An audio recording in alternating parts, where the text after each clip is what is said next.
I accept literally the saying that all the world's a stage, and I believe that God plays all the parts. The purpose of the play? To transform man, the created, into God, the creator. God loved man, his created, and became man in faith that this act of self-commission would transform man, the created, into God, the creator. The play begins with the crucifixion of God on man as man, and ends with the resurrection of man as God. God becomes as we are, that we may be as he is. God becomes man, that man may become first a living being, and secondly, a life-giving spirit. I live, yet not I, but God lives in me, and the life I now live in the flesh, I live by the faith of God, who loved me and gave himself for me. God took upon himself the form of man, and became obedient unto death, even death on the cross of man, and is crucified on Golgotha, the skull of man. God himself enters death's door, the human skull, and lays down in the grave of man to make man a living being. God's mercy turned death into sleep. Then began the prodigious and unthinkable metamorphosis of man, the transformation of man into God. No man, unaided by the crucifixion of God, could cross the threshold that admits to conscious life. But now we have union with God in his crucified self. He lives in us as our wonderful human imagination. Therefore, man is all imagination, and God is man, and exists in us, and we in him. The eternal body of man is the imagination. That is God himself. When he rises in us, we will be like him, and he will be like us. Then all impossibilities will dissolve at the touch of exaltation, which his rising in us will impart to our nature. Here is the secret of the world. God died to give man life and to set man free. For however clearly God is aware of his creation, it does not follow that man, imaginatively created, is aware of God. To work this miracle, God had to die, then rise again as man. And none has ever expressed it so clearly as Blake. Blake says, or rather has Jesus say, "Unless I die, thou canst not live. But if I die, I shall arise again, and thou with me. Wouldst thou love one who had never died for thee, or ever die for one who had not died for thee? And if God dieth not for man, and giveth not himself eternally for man, man could not exist." So God dies. That is to say, God has freely given himself for man. Deliberately, he has become man, and has forgotten that he is God, in the hope that man, thus created, will eventually rise as God. God has so completely offered his own self for man that he cries out on the cross of man, my God, why hast thou forsaken me?" He has completely forgotten that he is God.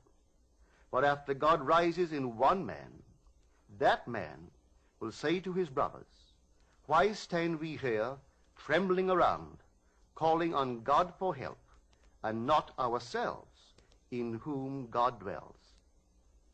This first man that has been raised from the dead is known as Jesus, the first fruits of those who have fallen asleep. For man, God died. Now by a man has come also the resurrection of the dead. Jesus resurrects his dead father by becoming him. In Adam, the universal man, God sleeps. In Jesus, the individualized God, God wakes. In waking, man, the created, has become God, the creator, and can truly say, "Before the world was, I am." just as God, in his love for man, so completely identified himself with man that he forgot that he was God, so man, in his love for God, must so completely surrender himself to God that he lives the life of God and no longer that of man. God's play, which transforms man into God, is revealed to us in the Bible. It is completely consistent in imagery and symbolism. The New Testament is hid in the Old Testament, and the Old is manifested in the New. The Bible is a vision. It is not a doctrine or a ritual. The Old Testament tells us of God's promises. The New Testament tells us not how these promises were fulfilled, but how they are fulfilled. The central theme of the Bible is the direct, individual, mystical experience of the birth of the child. That child of whom the prophet spoke. To us a child is born, to us a son is given, and the government will be upon his shoulder, and his name will be called Wonderful Counselor, Mighty God, Everlasting Father, Prince of Peace. Of the increase of his government and of peace there will be no end.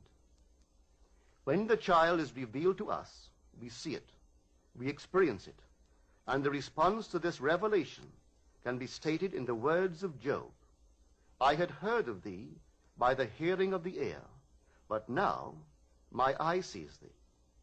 The story of the incarnation is not fable, allegory, or some carefully reasoned formula to enslave the minds of men, but mystical fact. It is a personal mystical experience of the birth of oneself out of one's own skull, symbolized in that of a child, wrapped in swaddling clothes and lying on the floor. There is a distinction between hearing of this birth of a child from one's own skull, a birth which no scientist or historian could ever possibly explain, and actually experiencing the birth, holding in your own hands and seeing with your own eyes this miraculous child, a child born from above, out of your own skull, a birth contrary to all the laws of nature. The event, as it is recorded in the Gospels, actually takes place in man. But of that day or that hour when the time will come for the individual to be delivered, no one knows but the Father. Do not marvel that I say to you, you must be born from above. The wind blows where it wills, and you hear the sound of it, but you do not know whence it comes or whither it goes. So it is with everyone who is born of the Spirit. This revelation in the Gospel of John is true. Here is my experience of this birth from above. Like Paul, I did not receive it from man, nor was I taught it, but it came through the actual mystical experience of being born from above. None can speak truly of this mystical birth from above but the one who has experienced it. I had no idea that this birth from above was literally true. For who, before the experience, could believe that the child, the Wonderful Counselor, the Mighty God, the Everlasting Father, the Prince of Peace, was inwoven in his own skull? Who, before the experience, would understand that his Maker is his husband, and the Lord of hosts is his name? Who would believe that the Creator went in unto his own creation, man, and knew it to be himself, and that this entrance into the skull of man, this union of God and man, resulted in the birth of a son out of the skull of man, which birth gave to that man eternal life and union with his Creator forever? If I now tell what I experienced that night, I do so not to impose my ideas on others, but that I may give hope to those who, like Nicodemus, wonder how can a man be born when he is old? How can he enter a second time into his mother's womb and be born? How can this be? Well, this is how it happened to me. A heavenly dream in which the arts flourished was suddenly interrupted by the most intense vibration centered at the base of my skull. Then a drama as real as those I experience when I am fully awake began to unfold. I felt myself within my skull, trying to force my way out through its base. Something gave way, and I felt myself move, head downward, through the base of my skull. I squeezed myself out inch by inch. When I was almost out, I held what I took to be the foot of the bed and pulled the remaining portion of me out of my skull. There on the floor, I laid for a few seconds. Then I rose and looked at my body on the bed. It was lying on its back and tossing from side to side like one in recovery from a great ordeal. As I contemplated it, hoping that it would not fall off the bed, I became aware that the vibration which started the whole drama was not only in my head, but now was also coming from the corner of the room. As I looked over to the corner and wondered if that vibration could be caused by a very high wind, a wind strong enough to vibrate the window, I could not believe that the vibration which I still felt within my head was related to that which seemed to be coming from the corner of the room. Looking back to the bed, I discovered that my body was gone, but in its place sat my 3 oldest brothers. My oldest brother sat where the head was. My second and third brothers sat where the feet were. None seemed to be aware of me, although I was aware of them and could discern their thoughts. I suddenly became aware of the reality of my own invisibility.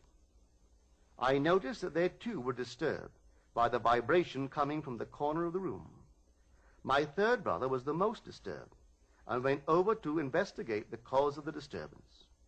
His attention was attracted by something on the floor, and looking down, he announced, "It is Neville's baby." My other 2 brothers, in most incredulous voices, asked, "How can Neville have a baby?" My brother lifted the infant wrapped in swaddling clothes and laid him on the bed.